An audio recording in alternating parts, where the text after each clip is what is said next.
Hi everyone, and I'll start that again. I'm too excited, Dave. I can't speak because I can't believe the news tonight. So let's try again. Hi everyone, and welcome to the next episode of the I Ready podcast. Dave, I can't do this. Right, we'll try Compose yourself, man. Compose yourself. Obviously, we're recording during transfer, during the transfer window. Diddly, can you say that? Diddly? The diddly day. Certainly not fucking diddly day in here. Rangers have announced that, Ramsey's going to be number 16 and Chris Mclaughlin's, but coincidentally, the amount of times I've ejaculated today.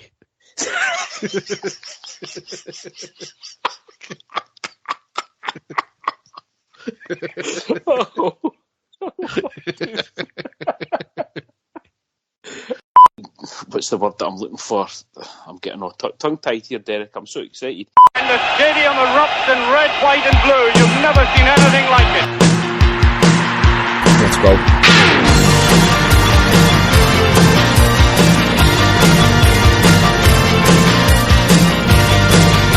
Manchester, brace yourself. Rangers are coming! Hi everyone, and welcome to the next episode of the I Ready podcast. As ever, I'm your host Derek, and with me is my co-host Dave. How you doing, Dave? Absolutely shocked, flabbergasted, stunned and delighted at this present moment, Derek. That's just because you're doing a podcast for me, Dave, isn't it? That's it, mate, exactly. That's it. Derek, I'll let you explain. I know this will come out at a different time, so just to let everybody that's listening know right at this precise moment what has just happened. Yes, Dave, we're recording on transfer deadline day. We were meant to record a couple of weeks ago, but Dave, you took an unplanned holiday, or was it planned? I don't know. Derek, all I can say is the universe is getting back to normal because Dave was able to get back on an aeroplane and get away to the sun for a few days. So, I mean, that's when you know. And Rangers are champions, and again, what has just happened, Derek, showing that the universe is back to the way it should be. What's happened, Derek? We've signed Aaron Ramsey. I'm honestly, I cannot believe it. I'm speechless at that. How can we bring in a player from Juventus who is on £400,000 a week?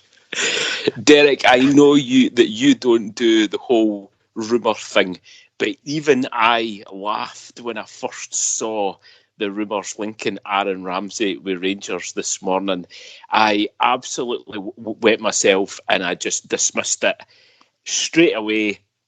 And then there's more and more people kept talking about it. And I thought, again, this is going back to the old Robin van Persie rumours that we had a few years ago. I even tweeted about that this morning as well. I saw that. And Derek, now I actually see, I'm looking at Sky Sports News right now, Rangers signed Aaron Ramsey on loan. This is incredible, Derek. I mean, this is absolutely massive for our club right now. This guy's a world-class player. You saw him in the Euros. He's came from Juventus. Just, I honestly, I'm speechless at the moment. Absolutely delighted. One of the potentially best signings that we've had in the last 20 years, I reckon, Derek. This is how big this signing is. I'm absolutely delighted that the club have managed to get this over the line, and there's still, 2.5 hours to go, Derek. Who knows what could happen in that space of time? Yeah. I mean, I think I sent that to you earlier on today, is this will be as big a signing as Gaza. And then Ali McCoy's basically said the exact same thing on TalkSport later on after I said that. So it is just absolutely mind-boggling that we have managed to get this world-class player. And, I know I've talked about the first thing I said was about who he came from and the money, which is mind-boggling in itself. But to get a player of as much class as Ramsey, he's single-handedly won games for Wales for his international team. He's obviously a class act going to Juve. He's played with Arsenal. He's won trophies galore. He is a great player. And I know a lot of our signings were said they signed for us because of the draw of Steven Gerrard, which a large extent was true. But we don't have Steven Gerrard now. We don't have that world-class name. We've got an incredible name. We've got somebody who's won more trophies than Gerrard, but not as big a name as Steven Gerrard. So it's quite clear that the pool of Rangers is back. For us to get this deal over the line, it fully confirms that we are an established European side. And if you look at what Ramsey said as well, I had a number of offers on the table, but none that matched the magnitude of this club, with European football and the chance to play in front of 50,000 fans every other week. From his own words, that is the draw Rangers are. It's incredible. I'm looking at Chris Boyd at the moment with the biggest, cheesiest smile on his face. That's when you know that things are going well for us, Derek. I thought the pod was going to be quite doom and gloom this week, but thanks to the backroom staff at Rangers, they've totally lifted the spirits of you and I and, you know, every Rangers supporter out there. So, Derek, I'm absolutely buzzing with this signing. I can't wait to see him playing for us, and it's just even to see it on the screen just now is absolutely incredible, unreal. And I know we keep saying that, but I'm sure every Rangers fan out there will be thinking exactly the same thing. What an absolutely fantastic signing, huge signing, and again, well done Rangers for getting this deal through. Absolutely tremendous. Yes, I mean, we've obviously got our own thoughts about it, and typically Celtic fans and their former players have got their own thoughts as well. Andy, I've not heard it, but I've heard about it. Andy on slide one tonight, trotting out the tried and tested line of the face painter, the fact that the Japanese are very well disciplined. What that's got to do with Aaron Ramsey signing, I have no idea. Derek, there was another guy on that called up earlier on the phone in who basically said that according to all of the Juventus teammates and the Juventus fans, I don't know how a wee Celtic supporter for the East End of Glasgow knows this, but he was known as Chocolate Legs. And also that if Celtic signed him, he wouldn't want him in his team, which I thought was absolutely hilarious. But enough about them, Derek. I didn't want to speak about them until we talk about our up-and-coming matches. But absolutely fantastic day for the club to do this, and just delighted that me and you are recording just now, just so you know, we get the feeling, we get the pod off to, like I said, it was possibly going to be quite a doom and gloom pod going by the last few results, but this has definitely lifted the spirits, this one. Absolutely. Yes, we're recording as the window's going to close in the next hour or two, so if anything does break, we'll mention it later on in the pod, but we'll see what happens there. But anyway, we'd be remiss to not mention other signings as well, because a bit of a shame for him, because he's getting totally overshadowed by the Aaron Ramsey signing. But we also signed 20-year-old Polish right fullback Matias Zukowski from Lechia Gdansk for an undisclosed fee. A 3.5-year deal. He's apparently a replacement for Patterson. Obviously then, if that's the case, he's not expected to be a starter, but certainly good backup anyway. And, you know, I'd be lying if I said I knew anything about him, but from the brief things I've seen, or I've heard people talking about him online, seems a decent player.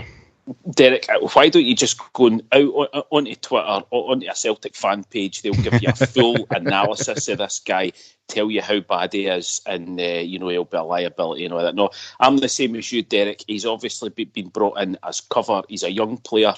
I'm not looking for him to be, a first-team regular, especially with Tav in there, but certainly going in the right way, bringing in players to keep the squad numbers up as well. So, no, delighted with that also.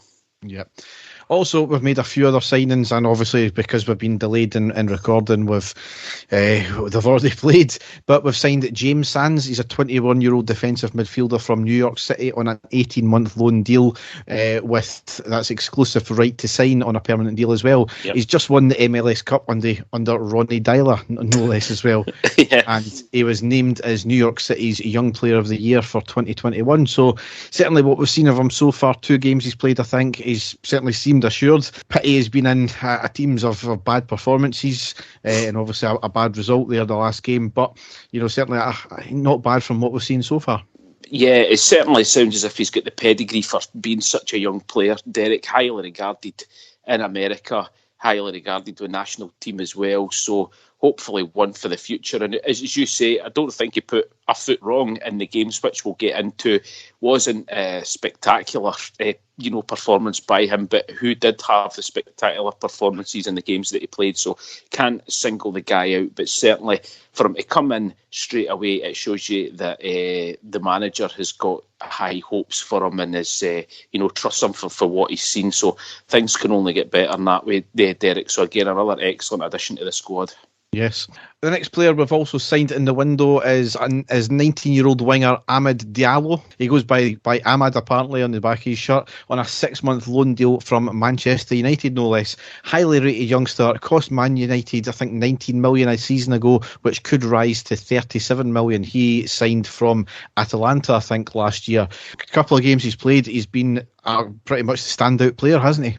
He certainly has, Derek, and going again just by, and again we'll get into the game, but certainly with what we've seen or what little we've seen on him, he looks as if he's going to be a special player for us in the position that we've been crying out for, Derek. Somebody that can play wide on the right hand side, who that seems to be his proper position. But like I said, Derek, we'll get into the games, but he looks an absolutely spectacular player. And to be honest with you, I honestly thought that was going to be it when we signed him. I thought that's going to be our sort of signing, our sort of big signing of this window on loan would be him, because he again has got the pedigree and he's young. He's he looks as if he's going to be an absolutely outstanding player in the future. So delighted with that signing as well.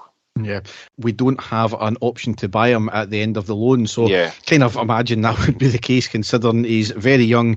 He cost Man United 19 million, which could rise to 37 million, but certainly as long as he does us the job, which, as you said, he's certainly more than looked capable so far, then it'll be a good bit of business.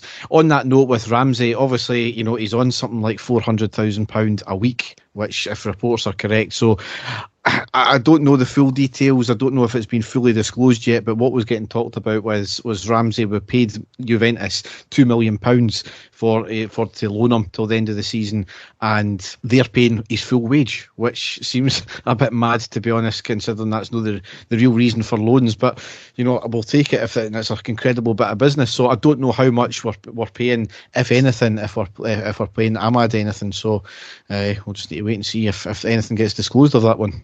Yeah, again, Derek, it's just I'm watching the scenes just now, and I'm still can't believe it. I really can't. Absolutely fantastic. Yeah. And the last bit of signing news so far is that John Souttar agreed a pre-contract to join us in the summer. He's been in his last 6 months of his contract with Hearts, and he wanted to move. Arguably Hearts' best player over the last couple of years. Yep. I have no issue with Hearts wanting to get as much for him as they can because we were trying to sign him this window. However, they apparently wanted £500,000 plus add-ons. It turns out we offered in the region of £300,000 and they turned it down, wanting £600,000. Now, as I said, he's in the last 6 months of his deal. He's already signed for us. He's only got 2 European games experience. He's only got 4 caps. He's injury prone. I don't know what price they were wanting. Apparently, we went back in with another deal tonight, which has been turned down. When we put the first couple of deals in, a fan tried to argue with me that it was a fair price, what they're wanting for him. He actually went on then to say that he thought £1 million would be fair for him just now, given all of the details I've just said about him, about his European experience, his injury prone last 6 months, etc. I asked him, that same fan, well, you tell me how much he'd be worth if he had, say, 3 years left in his deal. And he turned around and he said between £5 and £8 million. And then he went on to say if it wasn't for his injuries, he'd be in the top 6 of the EPL. I mean, he would be in the top 6 defenders in the EPL. Is he having a laugh? I know I'm putting down our own future player here. He's good, but he's not that good. I think going by the amount of Hearts fans that I know, and I work with quite a lot of them, they are very, very pissed off. Just basically, the vast majority of them are coming out with the same thing, that he obviously went through this horrendous injuries, and Hearts were there, supporting him the whole way. But that would happen at almost any club, Derek. If you had a top player and he was to get injured like that, that's just what happens in football.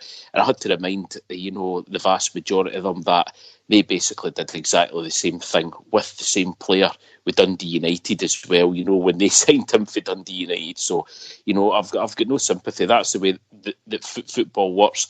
I think that, again, speaking to a lot of Hearts fans as well, and they are crying out for a striker, and I think the vast majority of them were actually hoping that they would sell in this window to Rangers for 300,000-400,000 to give them the opportunity to go out and bring a striker in. That's not going to happen. Hearts have sort of dug their heels in, so that's the way it goes, Derek. We'll get him on a free transfer at the end of the season unless anything can be done within the next sort of 2 hours and 10 minutes. But we'll wait and see what happens there. Yeah, absolutely. Last couple of kind of incomings or retentions rather is Leon King has signed a contract extension until the summer of 2024, so that's good bit of news there. And obviously John Mclaughlin as well signs a contract extension until the same period, till summer of 2024. So I'm more than happy with John Mclaughlin. We'll get into McGregor's woes as well, but happy birthday to Alan McGregor today. Yes. He's 40 today, which is incredible. So good keeping John Mclaughlin in. As I said last year, McLaughlin played, I think it was like the first 12 odd games, and he was exceptional. And there was a point when I thought he is going to push McGregor to be the number one slot all season last year, and he was unlucky to get ousted. But certainly more than a capable keeper, which I'm good to see is number 2. Yep, but delighted, Derek. We know that he's an outstanding goalkeeper. I actually had this discussion last night with a fellow Blue Nose at work. That's the type of guy that you want in there, someone that is capable to step in at any time. You've got no worries over him. I sort of go back to the days, Derek, and I don't know if it's maybe too long ago for yourself, but I remember when we had the likes of Ali Maxwell as a deputant for Andy Gorham, and wasn't a big name, but any time he stepped in for Rangers, it was excellent. It was the same when Neil Alexander stepped in for Alan McGregor. The first time around when he was there, we knew that he was a very capable goalkeeper as well. So it's always something that Rangers have had. We've always had an outstanding number one goalkeeper, but equally a very good deputy to step in at any time. It's something that we've always seemed to be lucky that way, Derek. So long may that continue. Yes, and the last piece of incoming here is Itten was recalled from loan, so good to see him back. We'll get into some of his play, but that's a story as well. Outgoings, Josh McPake signs for Tranmere Rovers on loan for the rest of the season, so good experience from there. Sadly, Jermaine Defoe left after 3 years at us, a tremendous player and servant. His glowing words on social media and Sky Sports just shows that he absolutely got it with us. An absolute class act. A bit angry, however, as it is clear from some of his words that he was largely left in the dark this season, which was pretty much confirmed. We were crying out for goals when we needed an instinctive striker when Alfie was off form. He was ultimately shunned. And it goes to what my ultimate thoughts on Gerrard's season was this year with us, that Gerrard kind of just gave up and he never put Defoe in. And we're crying out for a player like that. But we move on from that there. Certainly he's signed for Sunderland as well tonight, so certainly good luck to him as well. He'll, forever a Ranger. Definitely, Derek. I get the feeling again, deja vu here with a lot of things. I always remember when Claudio Caniggia was in his last season for Rangers, and I always said that we should have kept him for another season because he was the perfect guy to bring on with half an hour to go, the experience, his burst of pace at that point. He couldn't have played a full game coming to the end, but certainly would have been a fantastic player to have on the bench. I think Defoe would have been exactly the same, especially over the last few games, Derek, when we've been needing a goal. Who better to come off the bench? We know that half an hour, 25 minutes to go than Jermaine Defoe. But exactly like what you said, Derek, delighted that we had the opportunity to see him play for us. Scored vital goals for us. And again, last season, I thought it was fantastic. Last season, you could see how absolutely thrilled he was at winning the league last year, at being a part of the team. And, I think, he'll be a Rangers fan now for the rest of his life as well. So exactly the same as you. I wish him all the best. I hope he gets at least one really good season. He's back at Sunderland, a team that he knows well. So here's hoping that he does really well for them. And we thank him for everything that he done for our club. He'll always be cheered on by all the Rangers fans forevermore. Yes, absolutely. Next outgoing here is Janino Bacuna, leaves for an undisclosed fee on a permanent deal to Birmingham. Never really got going here. I don't think he was given a fair run out under Gerrard, to be quite honest with you, but given the fact Van Bronckhorst had seen him as well and kind of seen enough and he never got his game, maybe best for all parties included there. Again, we don't see him in training, but we certainly wish him well. Well, no, we do, Derek, and I was, straight away I noticed that he was straight into Birmingham's first team lineup last night in their 2-2 draw and played the vast majority of the game. So, I mean, he's obviously highly regarded down in the Championship. So, again, unfortunately for him, it didn't work out. And, again, hope it all, works out eventually for him. Yes. Another outgoing, Brandon Barker leaves the club by mutual consent. I don't know if he's got any clubs lined up or not, but... Apparently he has, Derek. Apparently he is in talks to sign permanently with Hibs, which is a team that he knows well because he was on loan there the season before he signed for us. So apparently he's in signing talks with Hibs. Oh well, just a player that when he played with Hibs on loan initially, I felt there was something there, and I don't know, a lot of folk couldn't understand the signing, but it was always a good backup. I would have thought it just never really worked out for him. I always felt, Derek, that we signed him thinking at the time we weren't going to get Ryan Kent and we were running short for players to play out in the wide left. And then not long after we signed him, that was when the permanent deal for Kent came in. So I think that was the reason. I think he was always going to be a squad player. But again, Derek, he played his part, even if it was a small part. I remember him scoring the second goal in a game, I think it was possibly against Ross County. It was his birthday and we were winning 1-0 and we were really struggling and we brought him on and he got that break right at the end of the game. I don't know if you can remember, and scored his goal. So he played his part in us winning 55, Derek. So we've got to try and remember him for that. There's a lot of folk have been slagging him off in social media and things like that. But, we've got to always remember that he did play his part in the team as well, especially last season. Yeah, absolutely. Sadly, he'll probably be more remembered for his horrendous hair than anything. Unfortunately, yeah. Aloft.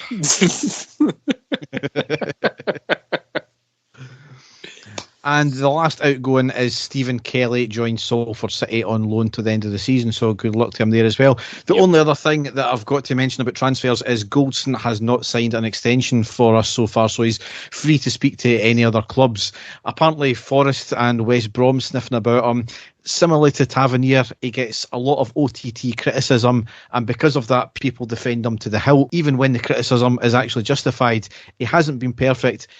Errors and the same type of errors, especially this season so far, creep into his game. Last season was near flawless from him, and see when he does the basics and doesn't try to be like Franco Baresi, he's a fantastic defender. Yeah. If he were to go just like every other player who goes, he'll regret it, but certainly we would wish him well. So certainly nobody's came in for him so far by the sound of it. He's free to go and do what he wants effectively. We don't need any confirmation. It might just happen out of the blue one day. But I don't think we should be breaking the bank. I don't think we should be breaking the bank. The rumours I've heard, Derek, have been more of a sort of personal family reason as to why he's not staying or not signing a new contract. We don't know the ins and outs of it. I think he's been outstanding for us, Derek. Like any centre half, he is prone to mistakes here and there. But I think if you take how he's played for us throughout the whole of his time at Rangers, he's by far, the percentages have been really, really high with, outstanding games that he had. So I think it would be a huge miss if he did go. Hopefully he won't be away in this window and we'll just have to see what happens there. But we'll leave it at that just now, Derek, and hopefully, he does stay to the end of the season just to see it out and keeps performing at a high level like we have seen him do. Yep, absolutely. So after the weekend's result, which we'll get into, people were raging at the board, and in particular Ross Wilson.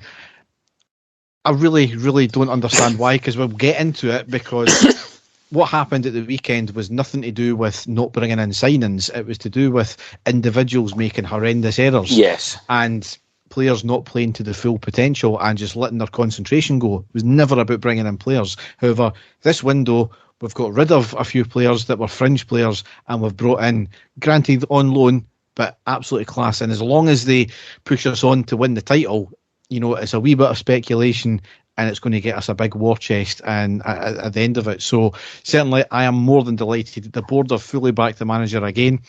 We'll need to wait and see, and as long as we can crack on with this, and we'll see what happens. Yeah, exactly, Derek. I'm delighted, and again, it shows that we touched on it at the start of the pod. It shows that we are, back in business big time, because going back even three years ago, we would never have dreamt to get a player like Aaron Ramsey to sign for his own loan. So it's really, really good stuff. I'm feeling really, really positive now, which is maybe a bad thing, but we'll wait and see. Well, Dave, we're going to go down the tunnel and onto the pitch, and we're going to take away some of that good feeling.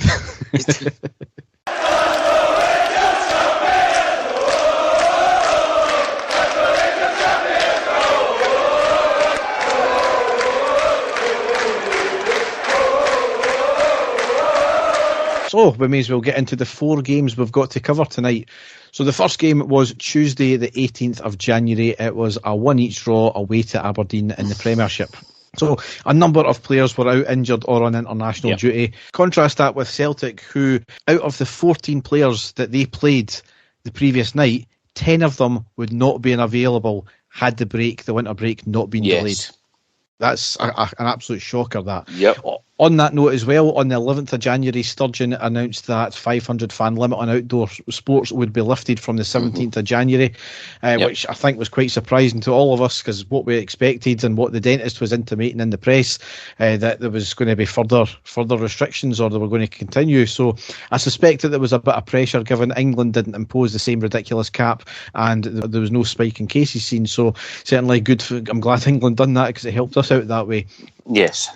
So that meant the Aberdeen game was our first game back where we could get full fans in the stadium.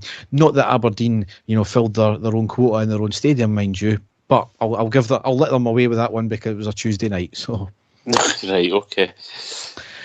Kevin Clancy was the referee for this game, who will feature heavily. He was having an absolute nightmare.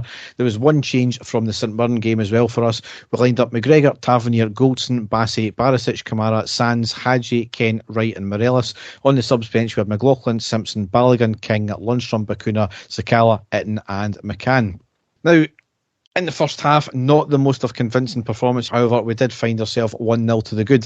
Aberdeen started brightly with a lot of pace, putting our defence under a bit of pressure. They hit the post on the 7th minute as well, and it was a well-worked move by them to the right-hand side. It squares to their attacker in the middle, just outside the box, who was in space. He has a shot, might have deflected off our player, and hits the outside of the left post, and a goal kick was eventually given. So, don't know if it was just poor linesmanship or it really didn't take a deflection off our player, but off the post and a goal kick nonetheless. Yes.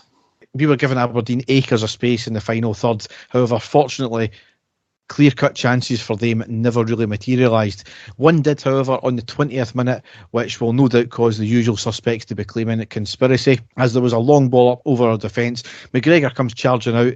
Attacker tries to loft it over McGregor. The ball ended up going into orbit, and not a chance that the attacker was getting to it. McGregor did make contact with the attacker, who was already spinning round and almost falling anyway after his attempted loft. Claims for a penalty. Correct decision for me not to give anything, as there was no chance the attacker was getting to the ball and he was spinning anyway and falling down. Yet the usual suspects, as I suspected, did raise the issue with that, didn't they? Yeah, it was always going to happen though, Derek, wasn't it? It's nothing surprising there. Yep. However, to further add to the conspiracy, we went right up the park and scored right after that, didn't we? Yeah. Went 1-0 on the 20th minute, and it was Hadji who scored. It was quick up the field, down the right with Wright. He looks up, a long crossfield pass to Kent on the edge of the box on the left. He looks up as well, crosses to the middle to the on-running Hadji, who basically passes the ball into the net. Arguably, Aberdeen were the better side up until that point, but what a fantastic goal and a great break. Yeah, fantastic goal, Derek, and delighted. And as you say, at that stage, it was pretty scrappy the whole of the first half, and we were looking for something, a wee bit of class, a wee bit of oomph, to get us up the field. And as you say, fantastic move and a tremendous goal as well. Absolutely delighted at that point. Yep. For the next 15 minutes, we controlled the match without creating too much. However, there was some really quick, nice passages of play, but largely came to nothing as Aberdeen were quick to get back, and more often than not, they got around about 8 players back in their box as we were breaking. The final 10 minutes of the half seen Aberdeen start to retake control, and that's how the half ended up. We really needed to tighten up in the second half, not allow them much possession and space at the back. We needed to be more incisive going forward and better link up between the front line. However, we got pretty much none of that because it was a dreadful second half performance. Offered absolutely nothing up front, lacked any pace and urgency, slack passing. We did stop up giving Aberdeen as much space at the back, but we were on the back foot for a lot of the second half. Clancy, who was having a piss poor game up until this point, he went into having a shocker really from the 58th minute when there was a shocking 2-footed challenge by McCrory on Morelos. Only a yellow card was given. It should have been a red card every day of the week for me. Totally. Yep. No, I could completely agree with you, Derek. It was a shocker. And I don't know if it's just my perception of him now being an Aberdeen player, but every time he comes up against us, he's a little arsehole against us now. He goes into these rash challenges, wee niggly things. He tries to play the Scott Brown way of just trying to niggle everybody and just get on their bad side. Maybe that's my perception, but that's just the way I'm seeing it. Yeah, no, I agree with you, Derek. I really do. And at that stage of the game when we are, after scoring that goal and going on, we were wanting to try and move on for there and try and retain the ball, and it was just constant at that point. There were constant fouls all the time. It was everything they could do to stop the game. That was the really infuriating point for me as well. And you say he was always the sort of instigator in there, constant niggles, constant in people's faces and stuff. So, no, extremely frustrating. Yep. 64th minute, Wright came off and Lundstrom came on. We were losing out in the middle of the field, so to me it made a lot of sense. Not that it really done anything because Lundstrom was poor. He's became kind of the whipping boy. I don't know because of the pedigree he comes from the EPL or the fact that he's on a lot of wages. I don't think he's been as bad as everybody makes out. He's just kind of like hitting since he's came back and played, been a bit of the whipping boy. However, on the 72nd minute, those three words we hate to hear. Penalty to the Aberdeen. It was a corner in from the left, a header by the Aberdeen attacker, and it hits off the arm of Morelos, who, in fairness, was trying to move his arm out the way. But the new rules, it was a penalty. We've benefited from the new rules. They're not great, but some you get, some you don't. That's just the way it falls. 73rd minute, one each. McGregor dives to the left, the ball goes into the right, and it was travelling at pace as well, so no chance for McGregor. So really disappointed going into the last, maybe 20 minutes there. Made a substitution on the 78th minute, Hadji off and Sakala on. 82nd minute, our first corner of the second half. Absolutely disgraceful. 82nd minute, first corner of the second half. It was in from the right by Tavernier. A stunning volley by Morelos forces the keeper into a great dive and save out for the corner. Really, really unlucky. That was worthy of a goal, I would have said. Yeah, definitely. Great technique as well, Derek. I thought it was hitting the back of the net every day. But in fairness to the Aberdeen goalkeeper, he did pull off a fantastic save for that one. Yep. And then if Clancy was having a shocker, he just lost the plot completely a minute later because in the 83rd minute, he's shown a red card to Ryan Kent for his second booking. Kent had already been booked about 10 minutes previously after he was the one got fouled. It was a bit of afters, it had all been dealt with. He books Johnny Hayes and Ryan Kent for that as well. I don't understand what Kent had done. He pushed him away. But he wasn't the aggressor. He was trying to calm it down. He just wanted to get him out the road. Clancy taking the easy option, giving him that yellow card there. However, if that was a bad yellow card, this yellow card was an absolute shocker because he goes for the ball with Brown at the touchline. There was minimal contact, if any. Certainly the replays look as if there was no contact anyway. And the referee books Ryan Kent for it. Scott Brown taunts him as he goes off as well. Absolutely disgraceful from Scott Brown. We'll get into that later on. But that was an absolute shocking decision from the referee there. In my view, Kent had control of the ball and had actually got away from Brown. The two of them had went for the ball at the same time, and Kent had clipped the ball through and he was about to race clear. Brown goes down, and for some incredible reason, Kent gets booked. It's no a tackle. It's no any type of foul whatsoever. Kent actually gets the ball, skips past him while Brown was making contact with the ball. It was absolutely incredible. I've watched it back. I don't know how many times. I don't know how on earth that you could even think that there was any type of, malicious contact whatsoever with Scott Brown, and he gets booked for it, and subsequently, ends up going off as well. It's absolutely baffling that happened, and that for me is where I knew that we weren't going to get anything out of the game at all, because there's always a chance, but when things like that happen, it's quite incredible, completely against us, and everybody connected with Rangers was quite right to be absolutely infuriated by that decision. And then if that was bad enough, a couple of minutes later on the 87th minute, I mean, Dave, you know me, I'm not one of these people to say that referees are cheats or anything like that. I just think they're really, really bad at their job. Yep. Mm-hmm. I know they've got a hard job, but some of them just do guesswork, or they don't clearly know the rules. This is the first time I've really thought, this referee is completely at it now. He's on the payroll of somebody, and it's no us. Because in the 87th minute, Johnny Hayes, bearing in mind he's already on a yellow card, elbows Barisic twice in the face, right in front of the linesman, and absolutely nothing given. Blood coming from Barisic's nose. The referee sees it and tells him to play on. And then Scott Brown runs over to the ref, basically to get Barisic off the park and to clean his nose. Clancy sent him to get treatment, which put us down to 9 men while we were defending a free kick. It was absolutely incredible, Derek. As clear as day. I can't say any more than what you've done already. Right in front of the referee, even the Aberdeen players knew that he'd been injured. How on earth could they get, a bloody nose if there wasn't some sort of contact there as well? Absolutely shambolic referee in there, Derek. Clear red card. Just baffling. Absolutely baffling. And nothing appears to have been brought up by the compliance officer as well, so what's the compliance officer actually doing? Story for another day, though. And then we made a sub on the 89th minute, Morelos off, and on, this is the start of him becoming a bit of a whipping boy. Yeah. Really disappointed at the performance. The result as well, obviously, dropping points. But there's other way of talking it, considering we're so bad, it could be a point gained rather than 2 points dropped. So that's, you look at it that way. However, after the match, there was a headline in the paper: Rangers and Aberdeen dressing rooms flooded after bad-tempered Pittodrie clash.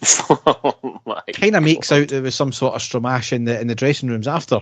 And one Aberdeen fan claimed that his uncle was the maintenance man at Pittodrie and Rangers caused damage. Well, no, it turned out there was actually an electrical fault and both the dressing rooms were flooded. So typical headlines as well. However, after the game as well, in response to the refereeing performance, we wrote to and had a meeting with the SFA and raised 8 points during the game where we had concerns with the refereeing. It was, surprise, surprise, met with ridicule in the press and basically more or less stated, how dare we say this about our referees, despite Celtic's own chairman in their AGM flagging concerns about referees. But I think their concerns were more about bias against Celtic, The irony of the whole situation is that Celtic played Alloa, I think that night or a night before. There were some quite robust challenges that didn't go Celtic's way. They picked up a few injuries and their fans and manager were completely greeting about it. Unbelievable. Yep. Scott Brown, I said I would get back to him. Absolute classless wanker that he is. Colin Hendry put it perfectly when he said, if he wants to act like that, fine. But he should hand the captaincy over, because you would never see other captains, and he gave a list of all the great captains in Scotland. They would never see any of them do that. So that's the difference with Brown, is I think he's realised that in the last 5 years, his performances are waning, so he has to go in for all this childish antics, all this wind-up patter merchant. That's not captain material, that. He's just an absolute wanker, and for him to, as I said in the last podcast, get nominated for the Fair Play Award for going over and shaking Kamara's hand is just an absolute joke of an award then, if that's the case. It was, but again, Derek, that whole gesture, clubs have got, really had to make that gesture, but that was, it was scripted. It wasn't a spontaneous act of solidarity by the Celtic captain. It was something that he was told to do. I don't care what anybody says.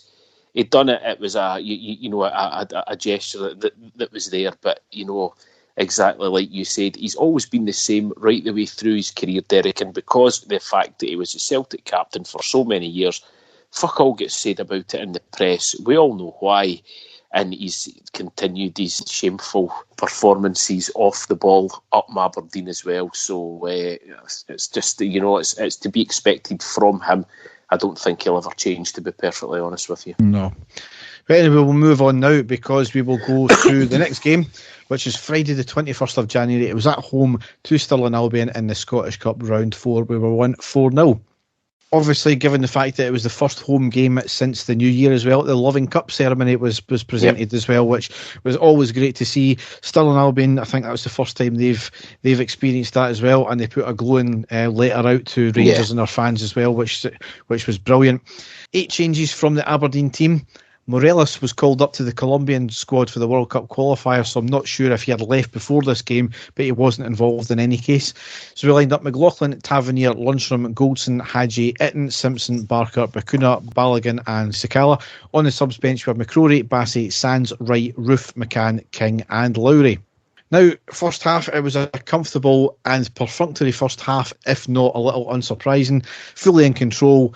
Played in the Stirling half largely due to Stirling sitting deep, a bit pedestrian at times, maybe the 8 changes played into that, a few chances here and there, but really little clear cut and not worrying their keeper too much. Stirling had a couple of shots over the bar. The best chance for them came on the 7th minute when Tavernier and McLaughlin had a bit of a mix-up at the back. McLaughlin came out of his box to clear and the Stirling player nearly got in there, but wasn't a big shakes there.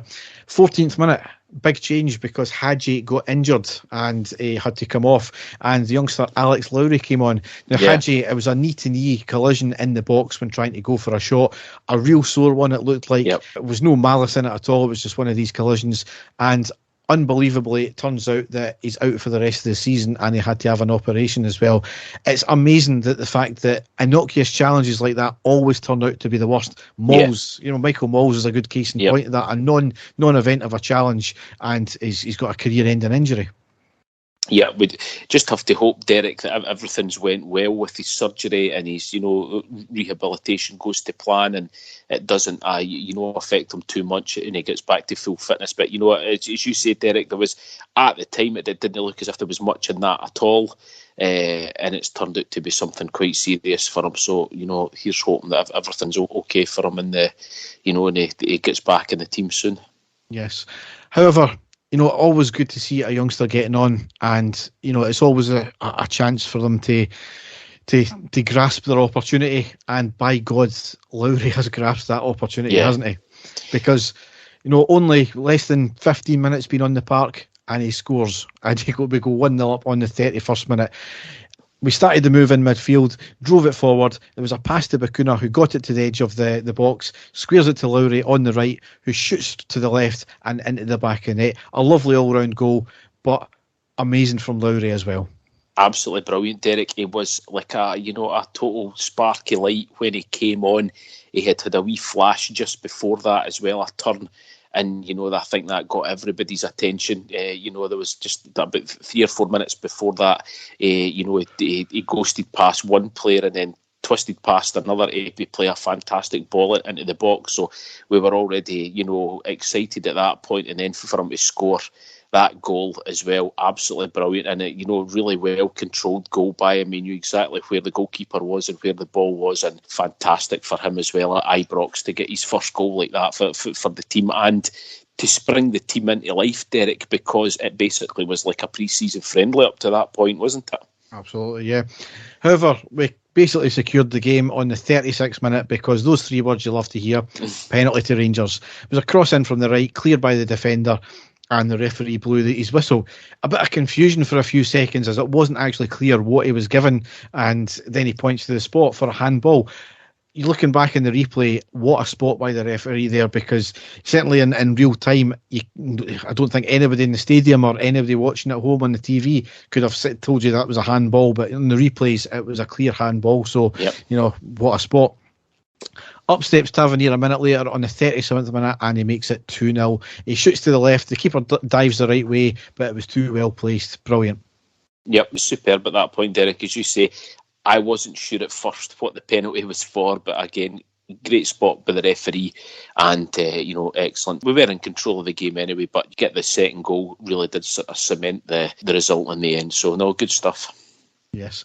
And then the conspiracy theorists' tongues would have been wagging again, because 2 minutes after we scored the penalty, those three words again, penalty to Rangers.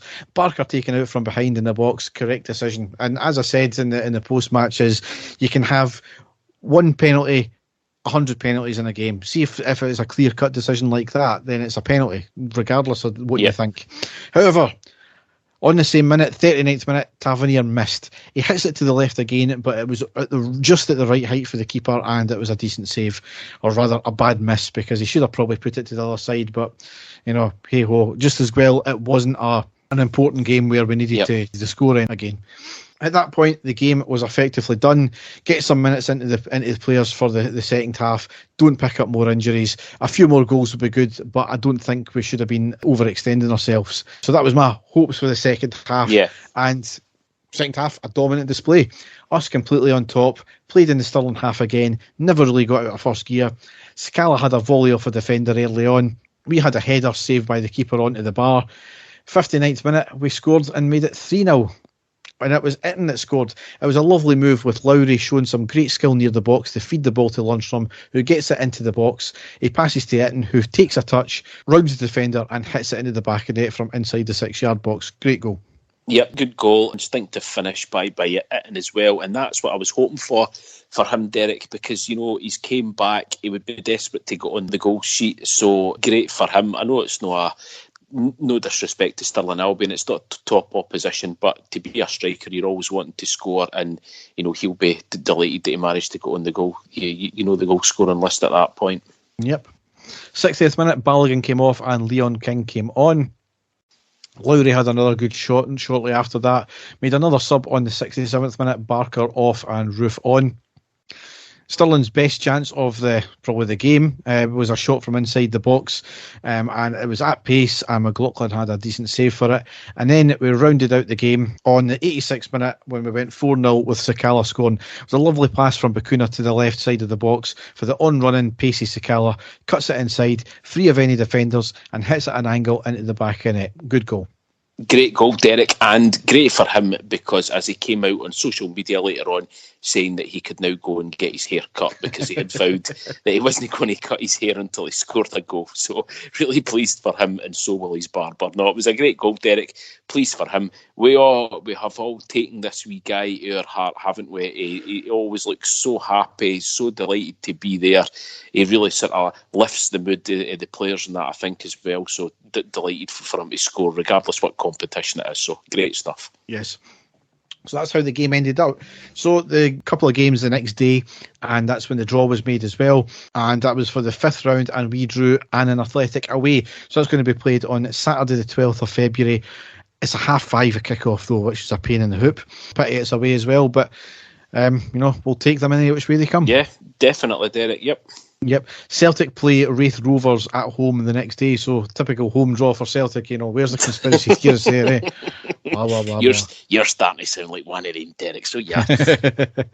Shock of the round though, Kelty Hearts beating St Johnstone. So it's absolutely fantastic for Kevin Thompson there. Yep. St Johnstone in a really bad way just now.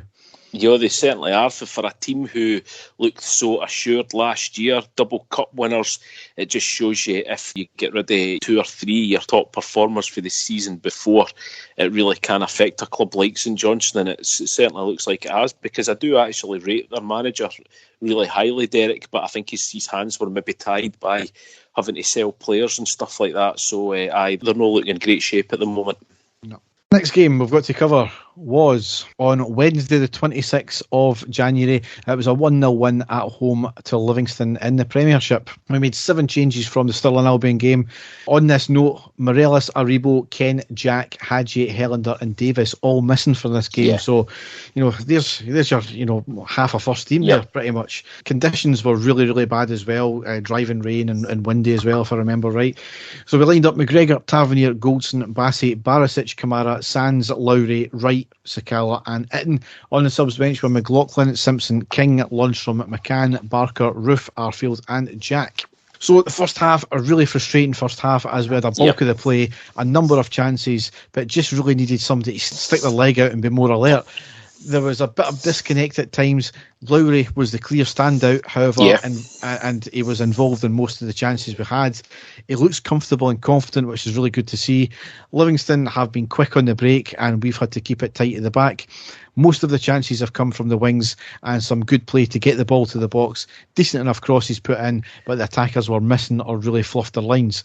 Our best chance of the half came on the 25th minute where Lowry was in the middle near the box. He passed to Wright on the right, who takes it into the box, has a shot which was cleared off the line by the defender, and as I said, that was probably the best chance. 35th minute, there was a handball claim from Livingston where there was a corner in from Livingston from the right, bounced right to their player at the back post, who heads it, and Lowry clears it off the line at the post. It looked to me, if it wasn't his chest, it was his shoulder. Claims for a penalty, nothing given, in my opinion, quite rightly. But as usual, the Moon Howlers claiming, oh no, it was a definite penalty, conspiracy, blah, blah, blah, blah.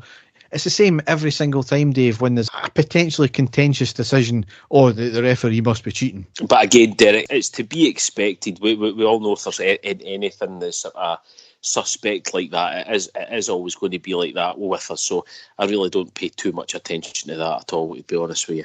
With a chance in the 39th minute with great movement of the ball, ends in it into Tavernier on the overlap on the right hand side. He plays a first time cross across the goal, flicked towards the net by Sakala, but a good save and out for the corner. And the last chance of the half, a great break with Lowry to Sakala down the left. Sakala drives it forward to get it into the box, holds it up for support, good cross and finds Wright, but he's wrong footed and the ball gets held up rather than shot and then eventually cleared. So there's a lot of chances like that in the half and in the game where Livingston were actually really good at breaking, and then they were really good at getting a number of players, because I counted, certainly 10 players in the box sometimes, or 10 of their players in their own box when we were breaking. So that was always going to be difficult to break down, and that was the only way we were getting forward. We couldn't take it through the middle because there was no space to do that there. So we were actually getting down the wings, putting in some good crosses, but there was no link up there. Dare we say it though, Derek, like we have already, possibly it was needing a poacher in there, a goal scorer to get on the end of any of these chances. Maybe the perfect game for a Jermaine Defoe at that stage. Yeah. Keep saying it. And it was the same with the Aberdeen game also. Before that, I don't know what we're covering old ground here, but I genuinely think that he would have thrived off of those two games and certainly the amount of chances we were making. Yeah. Second half though, it was a much better second half. Yep. However, we still made heavy weather of it. It was all us, but we really struggled to find that opening, and it was going to either take a penalty, a set piece, or an absolute moment of magic for us to find the net, and it turned out it was the latter of the two. It certainly was. 46 minutes right after kick-off, it was a good move from Sakala, getting the ball into the box, looking to find the perfect angle, ended up passing to Wright in the box, and it was smuggled away by the defence.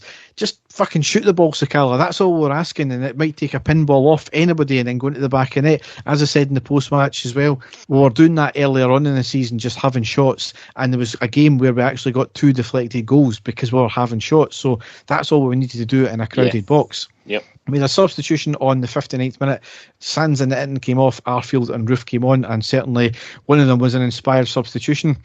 67th minute was a long ball floated up to Sakala, had to hold it up as he was in the box on his own. Players arrived but didn't find space. Sakala takes on players, gets a ball across and flashes across the wall again, but nobody was picking it up, unfortunately. 71st minute, outstanding play by Sakala again to chase the ball down, spin, make a drive and run into the box on the left, and has a blistering shot put over the bar by the fingertips of the keeper. Really unlucky there.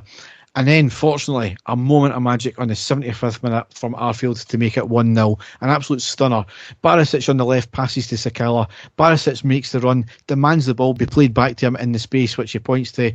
It was duly done. He plays a lovely cross into the centre of the box, which finds Arfield, who uses the outside of his right foot to flick it over the defence and the keeper into the far side of the goal. What a goal.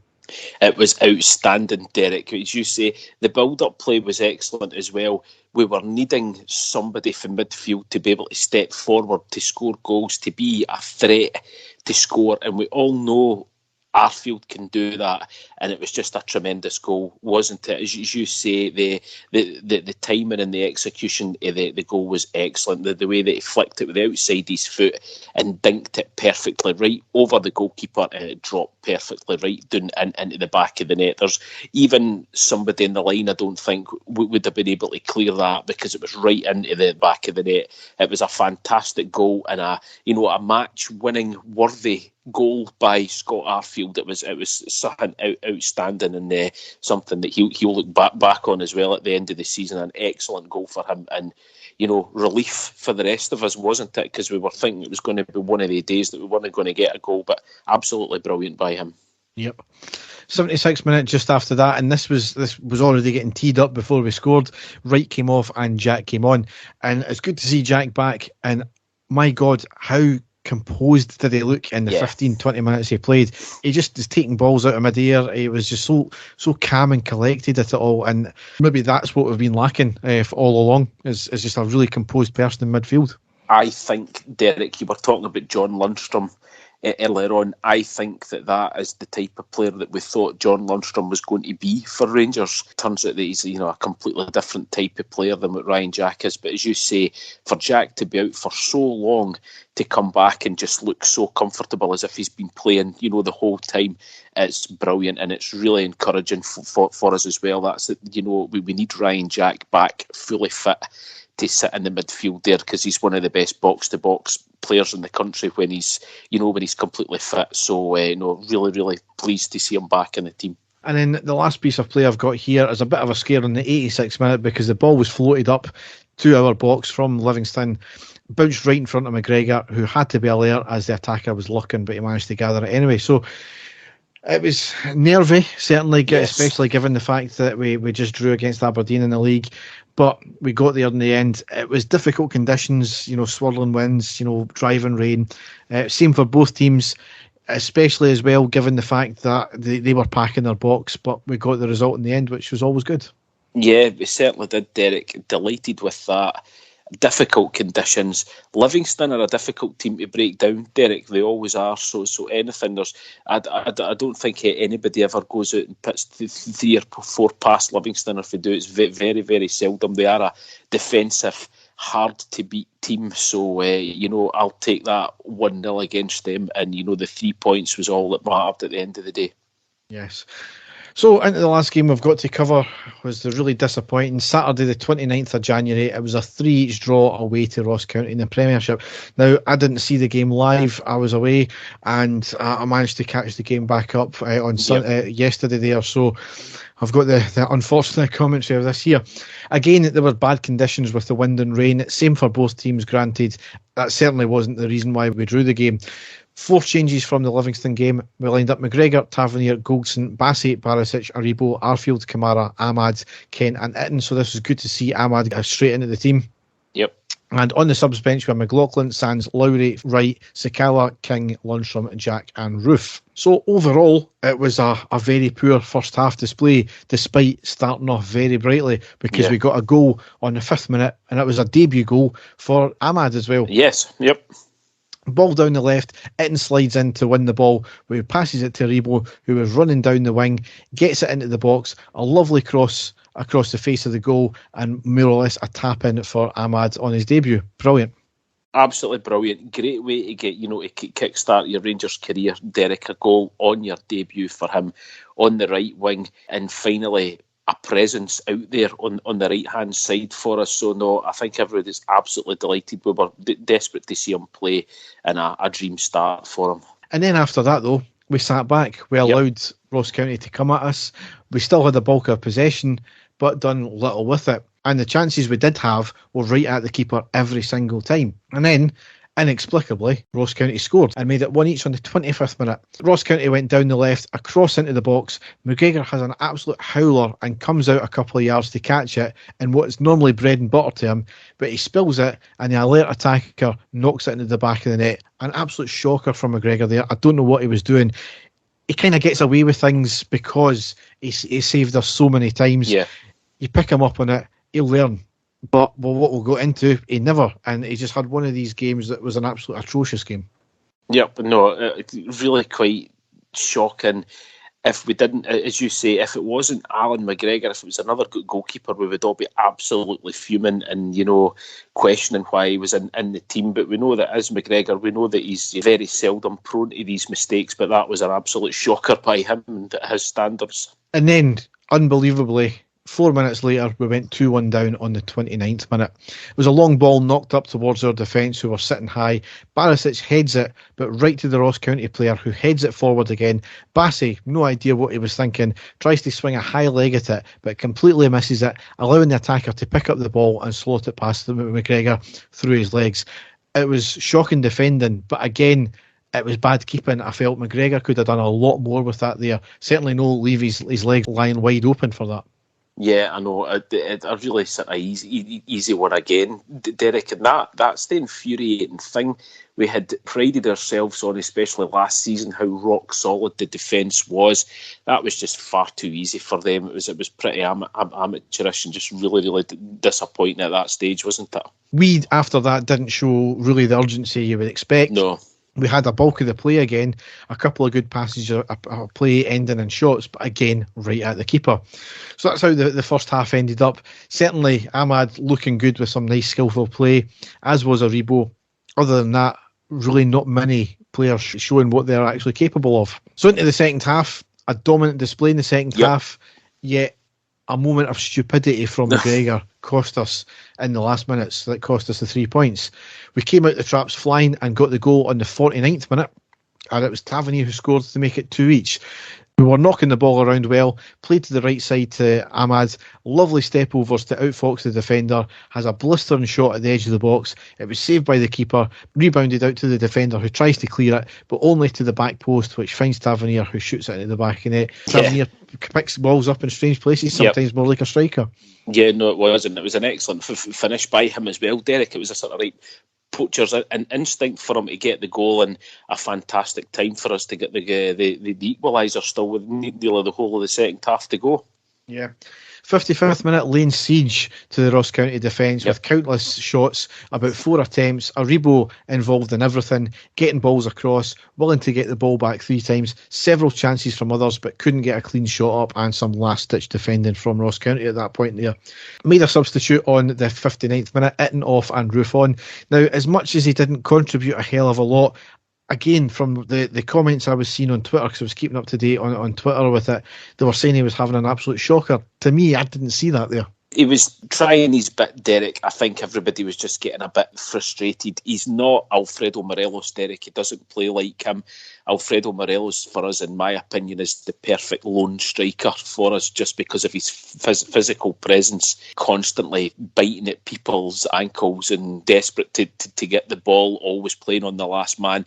Cedric Itten's not like that at all. I think the vast majority of fans are used to seeing the sort of gritty play from Morelos, and as I say, Itten's just not like that at all.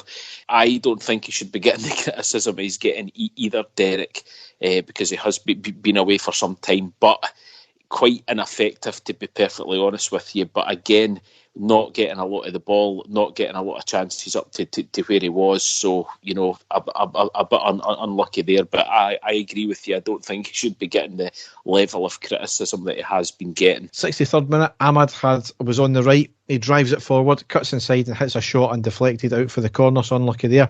65th minute though, he came off and Sakala came on, so a really good run out there and a good display. And then 72nd minute, we finally made it 3-2 with Goldson scoring. A lot of pressure ending in a corner. It was initially cleared, but we got the ball back down the left to Barisic. It was a cross in, trapped in the feet of the sliding in defender who tried to clear it, but only to the path of Arfield, who has a shot which was saved by the leg of the keeper, but flicked up to the back post where Goldson was unmarked and heads it into an empty net. At that point, it was just a case of saying, thank fuck. Yeah, no, it was. And I think, going back to what we were talking about Goldson, Derek, you could see how much it meant to him to get that goal at that point. Again, coming down, you said it no long ago, if you have a shot, eventually you're going to score regardless if the ball goes in, and that all came from Scott Arfield from, our midfielder, we said it before, having a shot, great save by the keeper, but only out as far as Goldson to nod the ball into the back of the net. So, if you have shots on goal, more than likely you're going to end up scoring goals, and that's exactly what happened there. And at that point, Derek, 3-2, I thought Rangers were excellent up to that point. We were constantly attacking. It was like seeing the Rangers team, of last season and the first half of this season, really going all guns out to get the goal and getting the goal. But then, as you're about to get into, Derek, we just, not too long after that, we just seem to stop. But I'll let you get into that.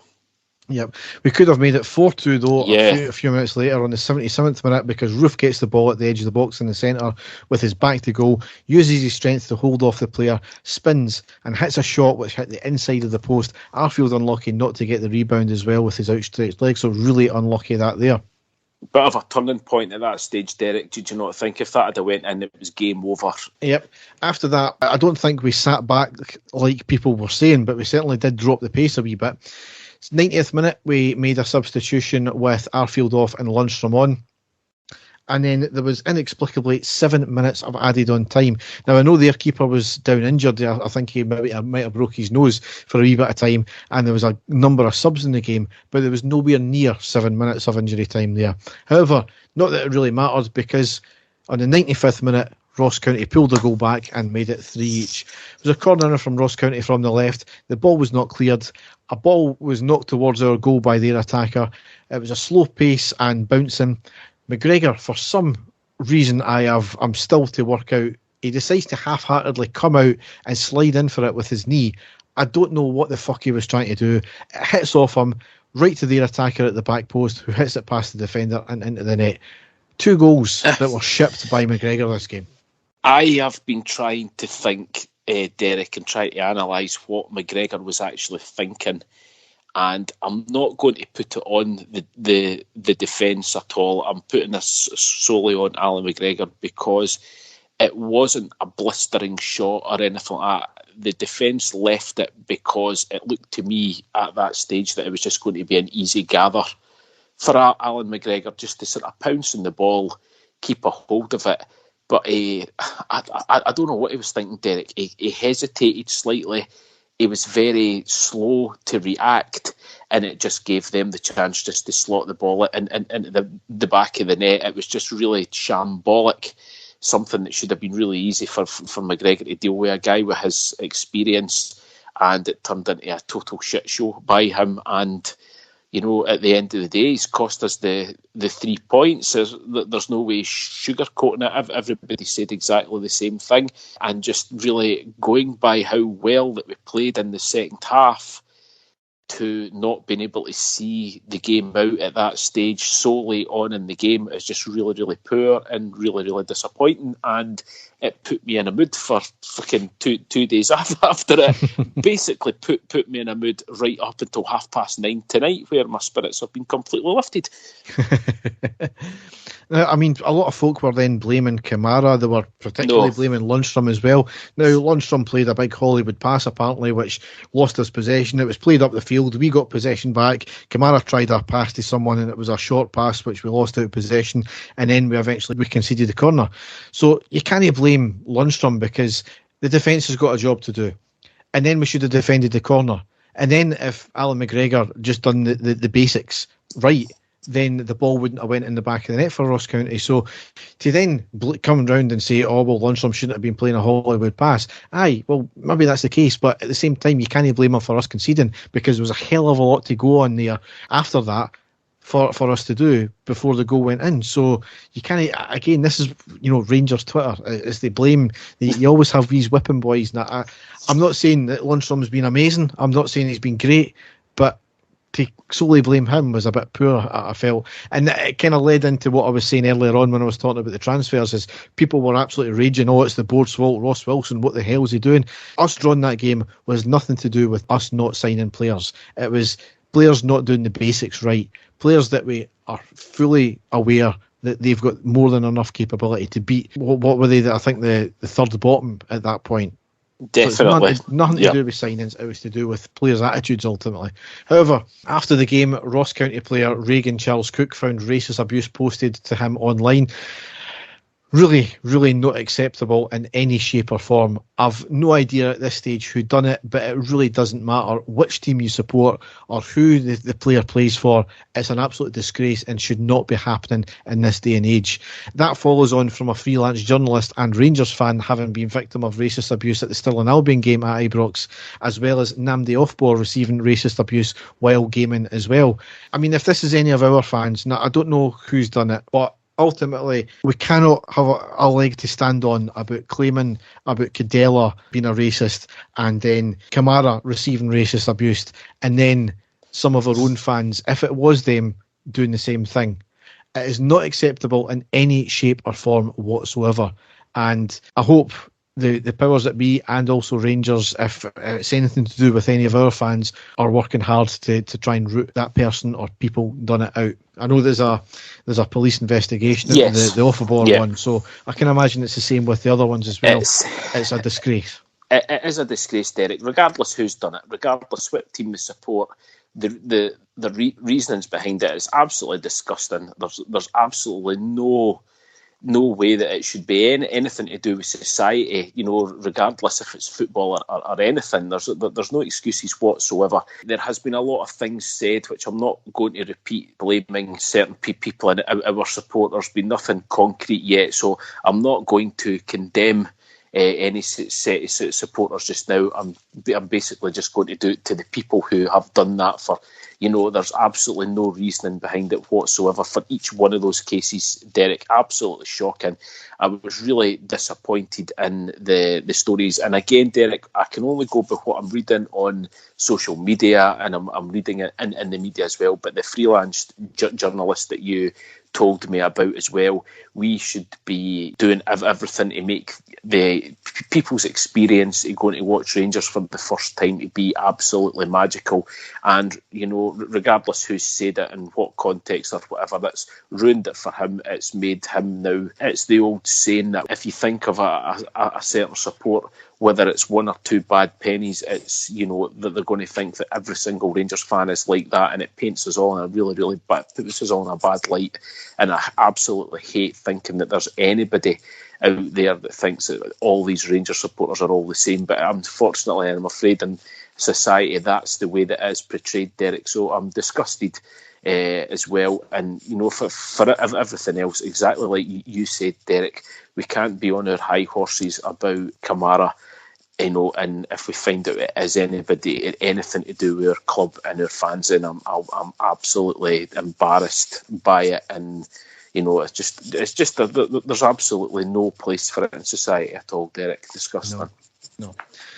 However, in terms of the league position, we have played 23, won 7, drawn 5, lost 1, scored 48, conceded 18, goal difference plus 30, and we're on 56 points. So we're still top of the league, 2 ahead of Celtic just now, who have a 4 better goal difference, 14 ahead of Hearts and 24 ahead of Motherwell. Next games we've got to play, obviously the big one on Wednesday night, which is Wednesday the 2nd of February away to Celtic in the Premiership. That's a 19:45 kickoff. A massive game, Dave, goes without saying, as they all are. Celtic, scraping wins, us conceding last minute goals. We're not playing the best since we've came back from the winter break, obviously. That's 2 draws and a victory in the league so far, and a kind of hard-fought victory like that. The curse of the winter break again, Derek, for us, isn't it? When we did our last pod, we spoke about the next 4 games, and that's the 4 games that we've just covered. And I think we thought at that point that they were all winnable games for us, and we were expecting us to win all of those games, and it's turned out that's not been the case. Our next 4 games, which you're going to go speak about on paper, look much more difficult than our last 4 games. I hope that there won't be this sort of possible bit of complacency there by the players. I know we've had a lot of players missing, but we should still be able to beat, and again, all respect to the likes of Ross County, we should be beating them. Aberdeen, we should have beat them as well, Derek. So even with all the players out, we should be beating this lot. Is it slight complacency? Will the players have a different mindset going into the next 4 games because they are on paper more difficult matches? I certainly hope so. This next game on Wednesday is huge for us. We've got a huge lift in the signings that have been brought in. As I say, the Armand, the right winger, looks a special player. Scott Arfield is getting his goal scoring touch again. I'm delighted about that. We've now again just signed Aaron Ramsey again, which is absolutely sensational. Whether or not he'll play or he'll be a sub, I don't know. I know he's not played in a while, so I can't see him going into the team for that game, Derek. But defensively wise, we need to shape up big time because we will be put under pressure by Celtic. We will be at Celtic Park. We won't have any fans in there. It will be a cauldron. And I just hope that our veteran players really step up, Derek. And, I wouldn't put it past Alan McGregor to have an absolutely sensational game after the amount of criticism. That's what I'm hoping happens anyway, Derek. But it's going to be absolutely massive. I cannot call it just now. The one thing that I will say, Derek, is that we've been beaten once this season and our fans are criticising their team big time. Maybe we should be trying to find the positives in the fact that we have only been beaten once and we're still at the top of the league just now. That's what we should be looking at just now and, going there positive for the rest of the team. But I'm not going to call it. It's going to be a difficult one. I know that they've got their... all their fans are expecting them to go out and steamroller us, but they're going to have a lot of players missing as well for this next game as well, Derek. So it's going to be an interesting one. I think it's just going to be the battle of the nerves out there to see which team is the most professional that comes out with the points at the end of the day. Yeah, I just think people need to, if we do lose the game, people need to keep their shit. Because, we've not been playing well. We're going to drop more points if we end up losing. Obviously, Celtic will end up going top of the league. But it's still a long way to go. And as much as it's not good, Celtic will still drop points as well, that I'm sure. So we'll wait and see how that turns out. Exactly. Next game, Sunday the 6th of February at home to Hearts in the Premiership. That's a 1600 kickoff. Don't know why that's a 1600 kickoff. Wednesday the 9th of February at home to Hibs, again in the Premiership, 1945 kickoff. Then we've got the next round of the Scottish Cup, Saturday the 12th of February away to Annan. That's a 1730 kickoff, as I said. And then we've got Thursday the 17th of February away to Borussia Dortmund. That's in the last 32 first leg of the Europa League. That's a 17:45 kickoff. At the time of recording, there's only a maximum of 750 supporters permitted. It's still a fluid situation due to COVID, so it might be more, it might be less, or it might stay the same by the time the game comes around. So just need to wait and see. Yep. So a lot to play for. Important games, as you said. Let's crack on. Definitely, Derek. Like I said there, I'm hoping that, the complacency is now left. We know that we're going to be up against it and, it makes us stronger. That's what I'm hoping. So now we'll go into the classic match. And there it is! The final whistle's gone. Rangers have won the European Cup Winners' Cup. So Dave, you've picked a classic match that is so classic that all I could find on YouTube of it is a video of someone recording it on their TV. And also that they've actually put it down as 2-0 instead of 2-1. All right, okay. Well, this is, the fact that I'm a RTV subscriber, Derek, is the reason that I found this game, because they have got a fantastic archive of classic matches which I was able to go through. And this is one, Derek, that I completely forgot about. And going, when you first see the tie, you think it wasn't a great game or a great calibre of team. But going back to these times, especially in Europe, in these Champions League qualifiers, which this was, you're never ever going to get an easy game. And this certainly wasn't, because it was on the 9th of August 2005. It was a Champions League qualifying tie where Rangers travelled to Nicosia to take on Anorthosis Famagusta. The Rangers team on that night is Ronald Vateras and some players here, Derek, that you might get a wee cheeky laugh here. Pierre Fan, Marvin Andrews, Julian Rodriguez, which you used to call J-Rod, Michael Ball, Fernando Rixon, Barry Ferguson, Nacho Novo, Ian Murray, Thomas Buffel and Dado Purso, so some very well-known Rangers players there for us. On the Anorthosis Famagusta team, they were actually coached, and he was also a player, a former Newcastle player, Temuri Ketsbaya, who's very well known in the English Premiership, or was playing with Newcastle. I don't know if you can remember Derek's famous game where he scored the winning goal, and instead of celebrating, he ran up and started kicking shit out of the advertising boards. I don't know if you ever saw that. Yeah. So they also had a younger sort of Georgie Kincladze, who went on obviously to play for Manchester City as well. So quite a good player there. So it was a roaring crowd in Nicosia that night. And a lot of early possession from Famagusta, ending just in the first part of the game, in the first 5 minutes. A lot of possession, ending up thankfully in a weak shot, easily saved by Vateris in the Rangers goal. Then first chance for Rangers, Novo with a great, fantastic half volley for the edge of the box, low, a tremendous save for the goalkeeper out from the corner. And from that corner, Rickson with the in-swinger, it deflects across the front of the goal and out for another corner on the other side. Really unlucky there. The deflection, I thought it was actually going to go straight in, but it took it away. And then from that resulting corner from the right-hand side, Marvin Andrews with a clear header should have scored. Unfortunately, headed it over the bar. So a fantastic chance there, but wasn't to be. Rangers starting to get into the game a bit more than they were, trying to get a hold of the ball. Famagusta were sitting back, hoping to counter-attack at that stage, but then it was Rangers and an absolutely fantastic chance for Murray. A Fernando Rickson with a tremendous through ball to Nacho Novo at the edge of the box. He sidesteps his man, plays the ball to Murray, who kept running through. He ran through one-on-one with the keeper and tried to go for power instead of accuracy and blast the ball over the bar. A tremendous chance, really should have scored at that stage. And then after that, great chance for Famagusta from across. The attacker beat the offside. It looked as if he was just going to nod the ball past Vateris. Thankfully, he put it past the post. So, it was end-to-end stuff at that point. Then Famagusta getting more and more into the game. A great chance again. The attacker, he gets the better of Marvin Andrews, who looked really clumsy in this game for Rangers, chips the ball past Vateris. I thought it was going to just plop into the back of the net. Thankfully, it hit the post and we managed to get in there and clear it. So that was a big let-off for Rangers. And then again, just before the end of half-time, a free kick from Famagusta for the edge of the box. They laid it off to that man we spoke about, Ketsbaya.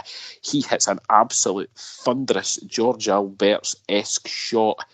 But thankfully, it was straight at Vateris, who was able to palm the ball out and get it cleared for Rangers. So that was at half-time, Derek. It was still on a knife's edge, 0-0. Famagusta getting back into the game. Their crowd were well up for it.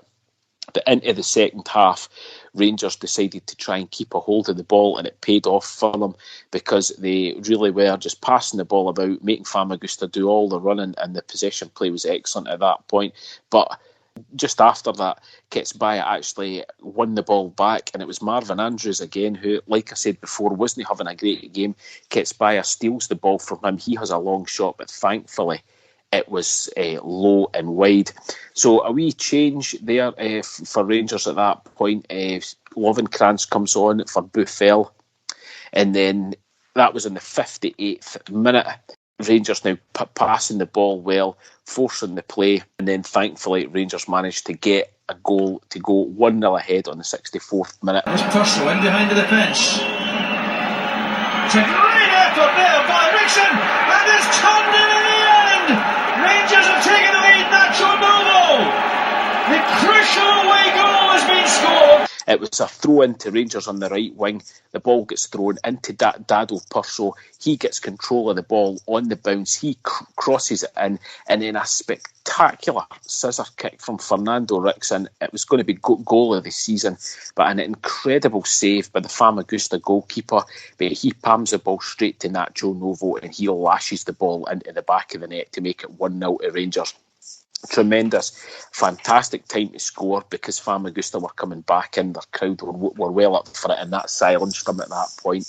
If Rickson, like I said, if he'd have scored that, it was just sensational. But thankfully, Novo was there just to lash the ball into the back of the net.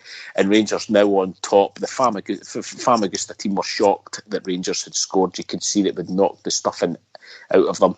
But then Rangers didn't have to wait that much longer, thankfully, to get the second goal, because it was only 7 minutes later, an absolutely fantastic goal that we scored. What a great angle ball, Rickson, and the chance for the second! 2-0 to Rangers! Once again, Daniel Puss on the heart of it all. The finish from Rickson. Sure now, the Champions League group stages await. It was Michael Ball. He plays the ball up to Dado Purso. He holds the ball up and plays a tremendous through ball to Rickson, who had kept running from midfield, made the late run to the edge of the box. Rickson picks the ball up. He twists past his man and just calmly, with the outside of his boot, strokes the ball past the goalkeeper into the back of the net. Absolutely brilliant from Fernando Rickson. The control and the composure, sensational for a guy that was supposed to be a right back to move into midfield like he did.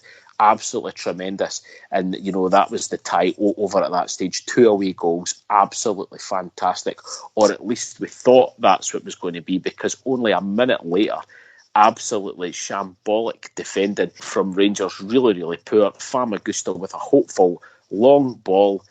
Julian Rodriguez, really poor control. I don't know what he was trying to do, if he was trying to control it with his shin or his knee to try and clear it, but he tried to do something. It hit the ball off of his knee. It fell straight to the Famagusta attacker. He lays the ball off to the edge of the box, and their attacking midfielder thunders the ball into the back of the net to make it 2-1 to Rangers, so giving them a glimmer of hope when they really didn't have to be. And then right at the end of the game, Famagusta had a brilliant chance to equalise, and it was a through ball. The player was 1-on-1 with Ronald Vateris, but Ronald Vateris with a fantastic save with his feet to keep the ball out of the net and keep the score 2-1 to Rangers. And that's how the game went out. And then I'm going to actually do the return leg for the next game, Derek. But absolutely tremendous away win for Rangers in the qualifying stages of the Champions League. And looking back, really enjoyed watching it. It was a total cauldron for the players to play in. And so many times in the past we went to places like that in Europe and we failed to get the victory, and that was a tremendous victory for us that night. So again, anybody, I think, as Derek says, maybe difficult to find on YouTube, but if you're an RTV subscriber, it's certainly on there. You should go and watch it. Really enjoyed watching that one back. Dave's already done his homework for the next game as well. Certainly have, yep. Back with another classic match the next time. Yep. So we'll go now into the news.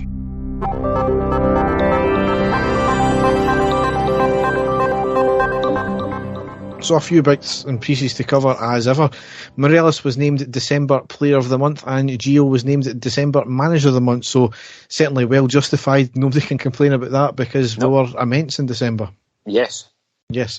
Morelos, as well, as I alluded to in the games, was being called up to the Colombia squad for the World Cup qualifiers. So he's going to miss the Old Firm game, a game that should have been played last month, and he would have been here nonetheless. But, you know, certain teams lobbied for the break to be pulled forward. But what's even worse, though, is that Colombia played the other night and he wasn't even on the bench. Yep. Absolutely disgraceful. It's sickening for us, Derek. That is what we describe as a complete boot in the balls for all the Rangers fans out there, because we are disappointed that he is away, but we accepted the fact that he was away in international duty and they had these big games, but to find out that he's not even on the bench, Derek, is just an absolute sick, because he should have been playing and could have been a huge difference maker in the game against Aberdeen, the game against Ross County. We could have still been sitting 4 points clear just now in those games going into the Old Firm game. So, I'm hoping and praying that this isn't going to affect it. But, losing a player of his calibre regardless is huge. But like I said, that's just absolute sickener for the fact that he's not even on the bench for these games. Their next game, Colombia, is actually tomorrow night, Derek, so I will be looking to see if the situation has changed. And I know that if it was me, and I know it's easy to say, but if he's not on the bench for that, I think I would be doing everything I could as Rangers to try and recall him back to the team, because I don't know if he's still got another game to go after that or not. But just an absolute shit show. And it's really affected us, in my opinion. Yep. Next piece of news I've got here is 5 million new shares were issued in January. Unclear who bought the shares, but it was raised around 1.25 million. So always good to see that. We're getting more money in. Next thing, we have been given permission to sell alcohol from the new Edmondson House. So obviously one of the plans was to have an event space as well as a potential bar as well. So we've been granted permission. It's interesting, ever since we announced this at Edmondson House refurb, as the council have been pretty happy with what we're doing there, considering how awkward they were before. Exactly, Derek. It's great to see, because we really did think that we were going to meet as many obstacles as possible, but thankfully things seem to be going smoothly for us just now, touch wood. So no, that looks all good, and certainly the building is coming along nicely. You can see it's the whole the outer shells there now, so it's looking good, and certainly the plans look spectacular. So I'm looking forward to that.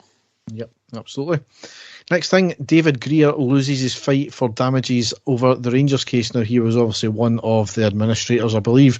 He was taking the Crown Office to court and suing them for £9 million worth of damages. So basically, he lost that case. Yeah. However, it does tie into the next one, where himself, David Whitehouse and Paul Clark of Duff and Phelps are suing the BBC for £2 million over the award-winning Men Who Sold the Jerseys documentary by Mark Daly. Now, Whitehouse and Clark clearly not happy with just the £24 million between them they got from the Crown Office. You know, in fairness, though, as we said at the time, the documentary was a bit of a puff piece, full of half-truths and innuendo rather than facts. Exactly. Much like Mark Daly's recent documentary about Brewdog, to be honest. Now, I'm not a big Brewdog fan, but it was, again, full of stuff that was all in the public domain already. So, really, typical BBC Scotland there. Next story here. I've waited 20-odd years to get a concert at Ibrox, and when we finally get one, it's Harry fucking Styles. Hey, listen, Derek, if it wasn't for Harry Styles, Aaron Ramsey would not be a Rangers player tonight, so you take that back. So it's on the 11th of June. I believe it's already sold out. I don't have tickets. I won't be getting tickets. Aye, right. But absolutely fantastic for the club. I've always said we should be having more gigs there. And I had to laugh for the press release with it as well, because it was recently highlighted that legends have played there before, such as Rod Stewart, Bon Jovi, Elton John, Bryan Adams, and now Harry fucking Styles. Harry Styles. Derek, regardless of what you think of, I know you're a bit of a music fanatic, I know that, but in this day and age, if you are going to sell out Ibrox and thousands of wee lassies desperate to go and see Harry Styles and paying an absolute fortune to do so, and don't know what percentage is going to come to Rangers, I'm absolutely delighted with that. A big name, I'm not a fan, but everybody knows who he is, so certainly a big name. And as you say, the fact that it's sold out, and I believe it's sold out very, very quickly as well. So well done to Rangers. I'm glad, it's a sign of things getting back to normal. And as you quite rightly said, hopefully the first of many events at the stadium look like that as well. So I'm not going to slag them off like you did, Derek. So the last piece of football news here I've got is 2 Fridays ago, I believe it was, Rangers sent an email stating they would be taking money for the Dortmund game on the Monday, and it would be £45. Quite rightly, to be honest, there was a backlash from fans affected, as it was basically given no notice at all, especially at the end of what is a difficult month and money-wise for most in January. The club listened and pushed back that payment. It really shouldn't have got to that stage in the first place, considering the game is weeks away. However, it was good that they listened nonetheless. So, bit of a criticism, but a bit of a kudos for the club there as well. Definitely, yep. So, Bomb squad called to A&E after man slips and falls, lodging World War II shell inside his bottom.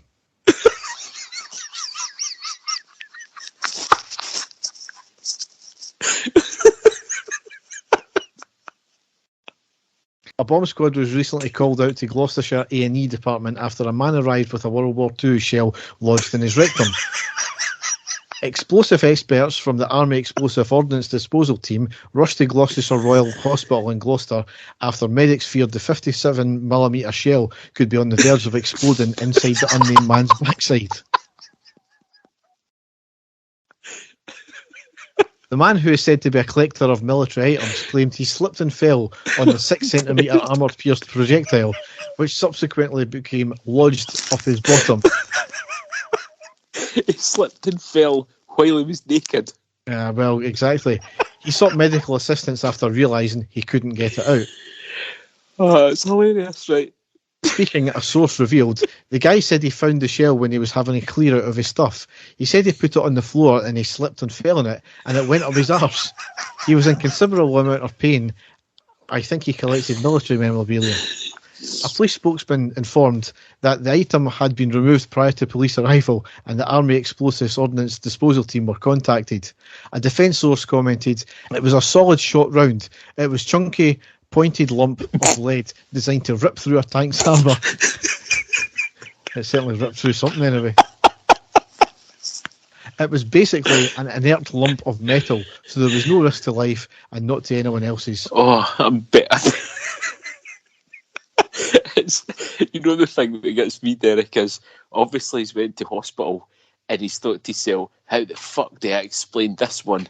And the best he could come up with was he put it in the ground and slipped and fell and landed on it. Absolutely exactly. Hilarious. Hilarious. So on that note, here endeth the podcast. Yes. So as ever, you can go to our website, which is ireadypodcast.wordpress.com, and you can find the still to be updated website, but you can find all our previous season stuff there, or most of it anyway, or you can check out the usual podcast outlets. So Dave, a big important game on Wednesday, as we've said. I'll be back with a post-match there. Just hope we do the job. It is, Derek. I will think about that on Wednesday. At this moment in time, all I can say is Aaron fucking Ramsey is a Rangers player. Can you Adam and Eve it? No, absolutely not. So, on that amazing note, we will end the podcast and say thanks for listening and goodbye. Goodbye, folks, and enjoy tonight wherever you are. And the stadium erupts in red, white and blue. You've never seen anything like it. Let's go.